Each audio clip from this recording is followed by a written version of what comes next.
So, AP World History, you may have noticed that my video started to get unsynced from my images and is choppy, and I had left off my last part at this piece. Well, it has been incredibly frustrating trying to record this review of the Pacific Theater. I have, at this point, stopped for an hour and I've downloaded a new screencasting software. So, let's continue, shall we, and pray that this will work for my sanity and really just my sanity. So I left off in November 20th, 1943. Tarawa won at large cost. 1,500 Americans are killed in fewer than 4 days in the brutal Battle of Tarawa. So, one thing about the island hopping campaign is that they are tiny little specks of land throughout in the middle of the Pacific Ocean. And to crawl over these rocky, scraggly tropical places, fighting heat and disease. Um, and the obstinate resistance of the Japanese, even though island hopping is successful, it is brutal and a terrible experience for all those involved. November 22nd, 1943, planning post-war East Asia. So we have an interesting picture here of Franklin Roosevelt and Winston Churchill with General Chiang Kai-shek, the leader of the nationalists. And it is by 1943 that the Allies can start to kind of expect to win the overall global conflict, World War II, and are discussing what their plans are for the future. Thus, to the victor go the spoils. Now, I would just point out in this picture that who is not included in this picture is, of course, Mao Zedong, the communist leader, because, of course, the free democracies of the world have no interest in a post-war that includes, the expansion of communism. They may not be able to do much in the Soviet Union right now, but they are definitely not interested in seeing the victory of communism in China. Of course, we all know what happens. General Chiang Kai shek is not successful, and China will, of course, become communist. Mao Zedong is perhaps understandably none too pleased that the post war East Asia, places like China, that those plans were made without him.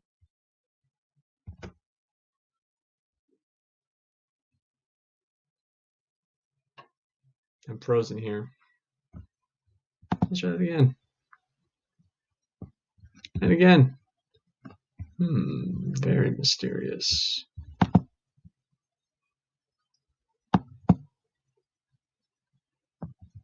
Okay, 1944, Japanese Prime Minister Hideki Tojo is forced to resign.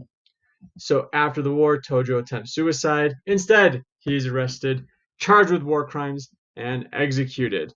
So one thing that this particular presentation doesn't highlight, but we will, of course, make a brief mention of it here, is, of course, what is shocking, a culture shock to many in the West, which are the kamikaze attacks, um, the suicide attacks by Japanese aircraft pilots, where they crash their own planes into American ships, trying to stop the success of the Allies and the Americans. And this, is traditionally shown as an indication of the absolute measures that even the most common Japanese soldier was willing to take to stop the victory of the United States and the Allies. So when we mentioned before those brutal battles through island hopping, part of what made those so brutal was the resistance of the Japanese soldier, as maybe most extremely highlighted by the kamikaze attack.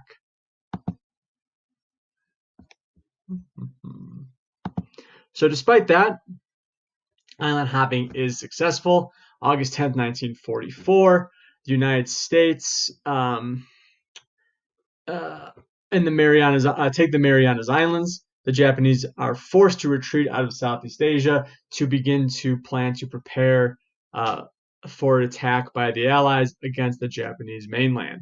So that island hopping campaign, the Allies approach closer and closer to the Japanese mainland, and so the Japanese retreat out of Southeast Asia to plan for that protection.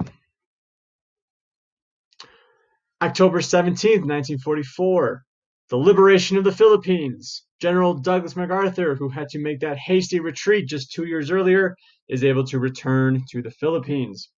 And he says, "I have returned." Now, one just interesting note here is that the Philippines is quote unquote liberated by the Americans, but about a decade later, the Philippines will have their own independence movement to resist and eventually throw the United States out of the Philippines to get an independent Philippines nation. At Yalta, February 4th, 1945, you have the leaders here, right? Winston Churchill, FDR, who's of course in declining health by this point, and the inclusion of the communist Joseph Stalin. Joseph Stalin is included here because there is earnest conversation about, after the defeat of the Nazis, getting the Soviet Union to then turn their attention to fighting against the Japanese to help out the United States.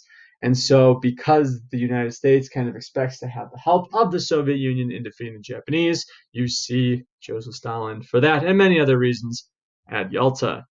You also see for the push in the membership of the United Nations.